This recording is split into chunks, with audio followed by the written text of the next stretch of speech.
Hey, this is the Beard. And I'm the Giant. And together we are the Bearded Giants! Hello and welcome to the Bearded Giant. Today we'll be talking about a video game that's very near and dear to my heart, the Streets of Rage series. Streets of Rage! Well said, well said. You'll notice the music playing behind us. Well, it's from the Streets of Rage video game score composed by Yuzo Koshiro. So if you're thinking something along the lines of, dude, that music is awesome, we didn't do it. It's a shame, really, but we have no musical talent whatsoever. Well, except for butt trumpet. Yeah, we're both pretty good at that. But the musical experts say that's not an instrument. Whatever. Stupid critics.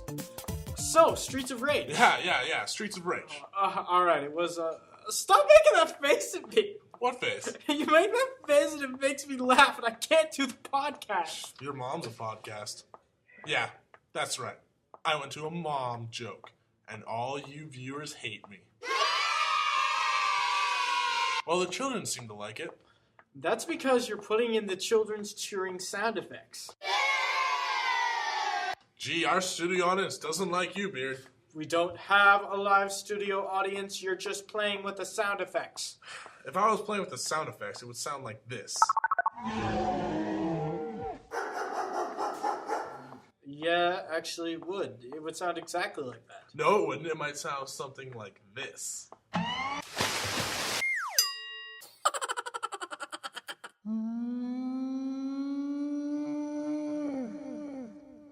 Okay, you know what? We're gonna get serious.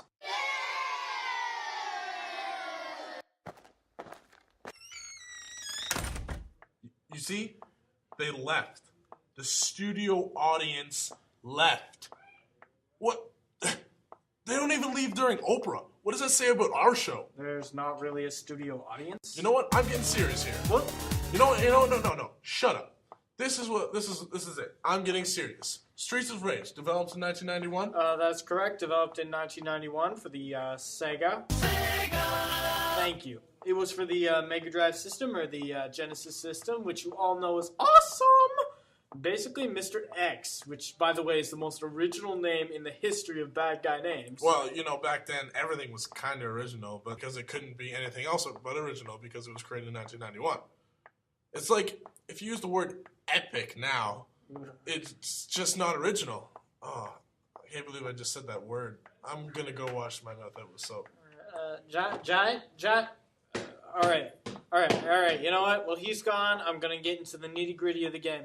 Basically, it starts off with this evil guy, Mr. X, and he takes over the city, turning citizens into gang members and just about every weak-minded person evil.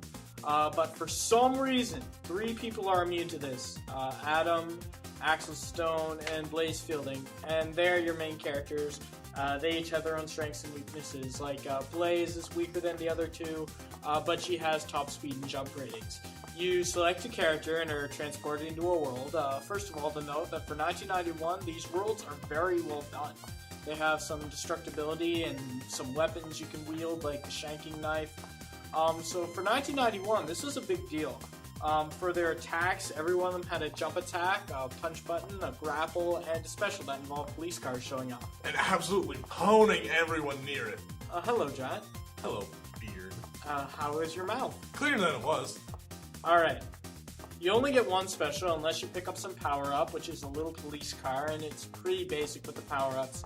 The money increases your score, something that looks like a medal is your one-up, and food is food. And it tastes good. Also, it increases your health. Apples increase your health a little bit, but turkeys give you full health back. Turkeys are definitely the food of choice.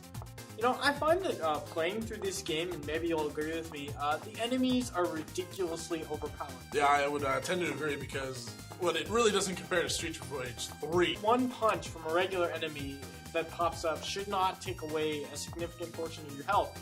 And the bosses are ridiculous sometimes. Like, for example, I like to go up to a boss or a soldier because I can get a powerful move in if I grapple them, which is pretty easy to do. All you do is run up to them, grapple them, yeah. So I like to go up and, you know, a powerful move, right? Not only is it hard to do, but it won't work 9 times out of 10 against a boss, and I end up losing a a lot of health, and I just swore there. So what's the point in varying it up? It's just pow, pow, pow.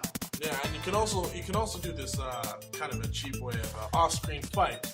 It's while the enemy is off the screen, you can punch and kick them, and they really can't do anything about it. You know, it makes me wonder, what are they thinking? Come on, man. Every game's got its flaws, and this is a very good flaw. I like to exploit it. You know, I'm all like, haha, you can't get on the screen because I'm hurting you. Speaking of flaws, I just have to complain about the special system. Oh, and it's not really complaining, it's critiquing. Right. But something about the special system. You can only use it once, sometimes twice in a level if you pick up a police car. And it feels like it's insignificant. And why a police car? It may seem like we hate this game because we've been writing on it a lot. We don't hate this game. As much as the combat is tedious and frustrating for me sometimes, it can also be fun, like with a partner, especially during the boss fights. You get a feeling of self-satisfaction. It's like masturbating. Yeah, it's exactly like that. Sure. And the music of Streets of Rage, you can hear it behind me. It's so incredible for its time, and the game itself fulfilled a need in 1991 for a decent brawler on the Sega. So it did its job. It was a good first step for the series. And I think for one of my first fighter games, I thought it was awesomely awesome. Awesomely awesome. Awesomely awesome. It is a word. And it's one of those classics that I will tell the kids near the alleyways at Pizza Hut that this game is life-changing for me. You talk to kids in the alleys next to Pizza Hut. What do you even ask them? Well, sometimes I give them the candy, but the police officers made me stop doing that. Alrighty, well, thank you for watching the Bearded Giant once again, talking about things that you probably don't even care about. Just two guys chillaxing, talking about video games, yeah. Enjoy our work. See you next time.